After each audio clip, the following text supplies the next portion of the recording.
the president's war on drugs, your stand on that. Let me give you the numbers, Senator. PNP data says 6,000 have been killed so far, about 2,000 by police operations. Due to police operations, there are 4,000 that were called summary or vigilante-style killings. What is your stand on this? Is this an area of concern? Di ba mataas ho ba yung 4,000 na death under investigation pa rin?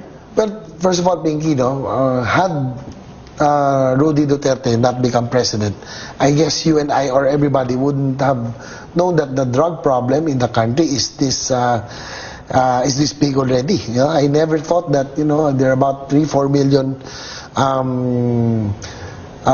individuals who are already affected, or are addicted, and 90%, Pinky, this is very, very alarming. 90% of the barangays all over the country are infested by drugs. So I think I was a former mayor, Pinky. I would speak on my experience. We were never remiss in our fight against drugs, but now that we know the extent of the problem. Yeah. Probably that explains that even if we were going after the drug pushers, more often than not, it's so sad that the police end up as the one accused, because if they catch a drug pusher, put them in jail, of course counter charges will be filed, and since these pushers are well connected, they have money, they have legal support because they have the money.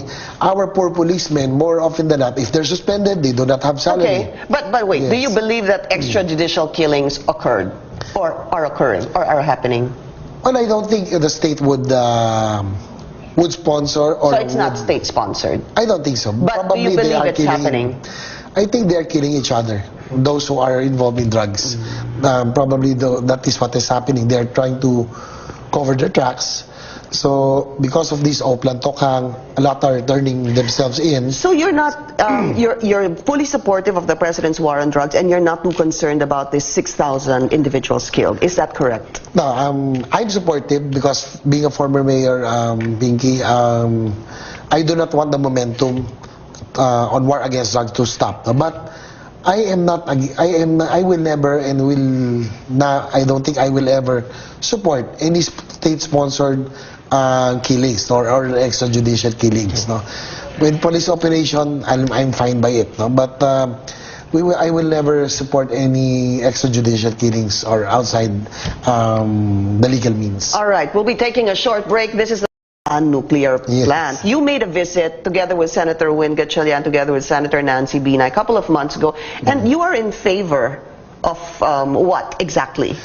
Well, actually, Peggy, I would say that one of the things that is keeping our economy stagnant, or why our economy has not really reached its full potential, is because of the high cost of electricity. And I think it has become so prohibitive that foreign direct investments, instead of looking at the Philippines, are looking at the other way.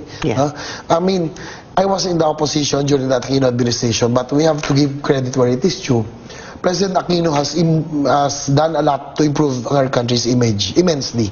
As a matter of fact, the ratings of the Philippines has really improved so much under his administration. But in spite of that, Pinky, when you look at the table of the foreign direct investments in ASEAN, the Philippines is lagging behind. Usually we are in the top 5. It's Singapore, Malaysia, Indonesia, Thailand, and then the Philippines. But now it's already Vietnam. I see. Inunahan na tayo ng Vietnam. Inunahan na tayo ng Vietnam in terms of foreign direct investments. I see it, critics would say that it's because of the mouth of the president. I don't think so. I think it's our weaknesses in infrastructure, which that's why I'm really focusing in really advocating the railway system and infrastructure, because it's a weakness which the foreign investments, foreign investors are looking at. Okay, but the nuclear plant, what is your, you're okay for the reopening? Actually, Biggie, I'm really, before I was not, but when I had the chance to go to the BNPP when early part of my term, and I was also given the chance to be briefed, and I studied further. Pinky, as I've said, one of the more prohibitive things that why business is not growing is because of the high cost Okay, of of electricity. I think we have the highest All right. already in Asia, no? And while studying, if you look at coal, what we have right now, coal, geothermal, renewable, which is the most popular right now, LNG, the average cost of power from these sources is 5 pesos 45 centavos, no? Okay. Yung the cost of Average cost, electricity, yeah. but if you add the transmission, the distribution, it'll Pataas na ng come out to pataas about na. 12 pesos Okay. to 14 pesos. But with nuclear power, Pinky, it will come out to 180 to 250 pesos only Tapos per plus the kilowatt. add-ons. I Even see. if you add on, I don't think Okay. you will, Hindi ka probably abot the sa 12 highest is 6 pesos. All right. Yes. Okay, just after your acquittal by the 5th Division of the Sandigan Bayan, you sent out a tweet and you said your acquittal was on the inner pages of the newspaper, but when you were being investigated and when you were being charged, it was in the front pages of the papers. Well, that was just my observation. May konting hugot na. But, Meron nga. but I just felt that there was also, even some of the media personalities think that there was an operation because my case is a 2 million peso Yeah. transaction, but it was almost on the news twice a week, no? Yeah. From July up to November. So when the acquittal came, I just noticed that most of the news carrying it, most of the broadsheets, they place it in the inner pages already. But when I was being charged, when It I was was in the front indicted, page. it was in the front pages. Yeah. Well, you were supposed to serve a 90-day suspension. That was cut short, obviously. That began in November 8.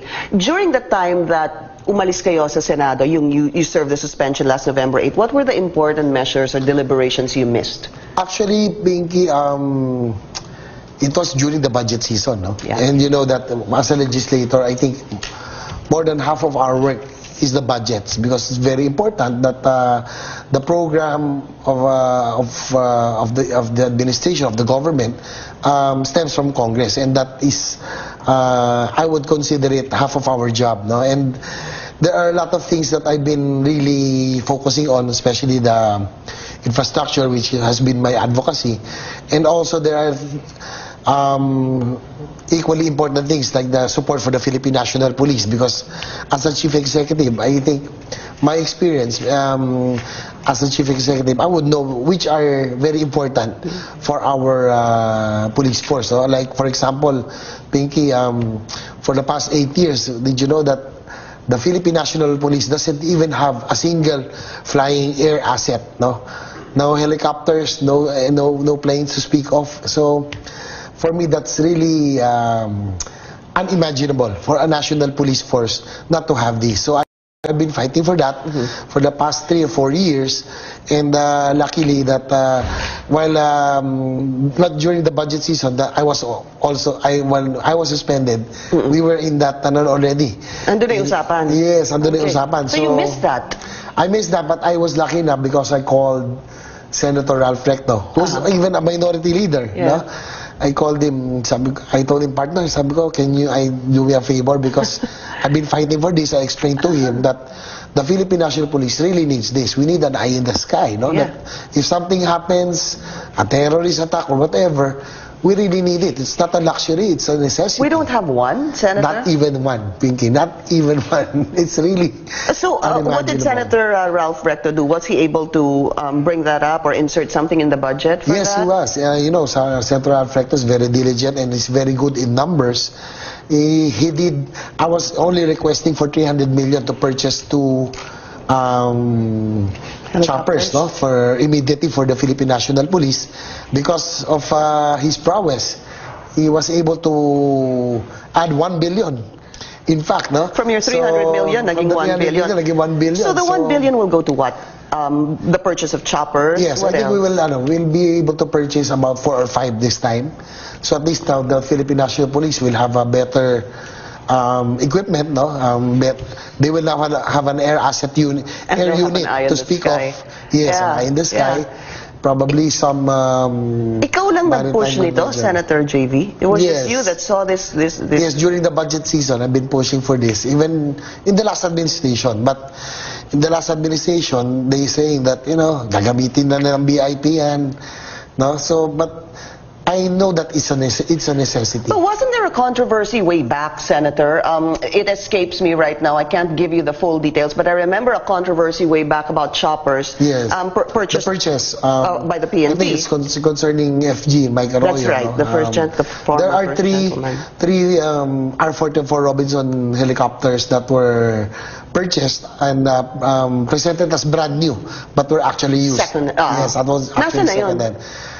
It's there, but it cannot be used because of the It's still case. okay. But also, not only because of the case, Pinky, because 12 years has lapsed already since it was manufactured. Ganun yun eh. In an aircraft, it's either they reach the certain hours, for example, 2,500 hours, or 12 years, whichever comes after. Whichever Then- comes first. Whichever comes first pala. Yes, Yes. hindi na pwede gamitin pag Yes, you ganon? cannot use it anymore. You have to totally overhaul I see. the chopper. So, Okay. so unfortunately, those three controversial choppers have already So reached that was- its 12 So years. it was pretty useless. It's Yes, pretty it cannot useless. be used Okay. anymore. So again, that's something we can expect hopefully next year. 4 or 5 choppers for the PNP. Yes, and now I feel relieved, Vicky, because with what is happening all over the world with these ISIS attacks, you'll never know. Okay. Like for example, if I hope God forbid that when a terrorist attacks Manila, the PNP and the authorities will be blinded. The first thing you do is to send an air asset to know the situation on the ground. So that has been the dilemma of the PNP for the past 6 or 7 years. Okay. Yes. Very early on, Senator, I think sometime in July, 1 month into the 17th Congress, you already filed a bill on emergency powers. This is Yes. something you fully support. Okay, so moving forward, Senator Grace Poe passed this on the committee level. What are your thoughts right now? Because in the beginning, they were hoping that the emergency powers would be granted by before the end of the Yes. year, and that didn't happen. Well, actually, Pinky, I've been advocating the railway system and big infrastructure items in the past 4 or 5 years, ever since I came into Congress. No, because I travel a lot, you travel a lot, and I guess everywhere we go, the railway system has always been an integral part of any nation's economy. And I feel sad that every time I come home, that we are one of the first to have a railway system in the Philippines, in Asia, no? But unfortunately, it has been neglected, and we forgot about it, and we followed, I think, the LA model, which is based on automobiles, trucks, and other vehicles.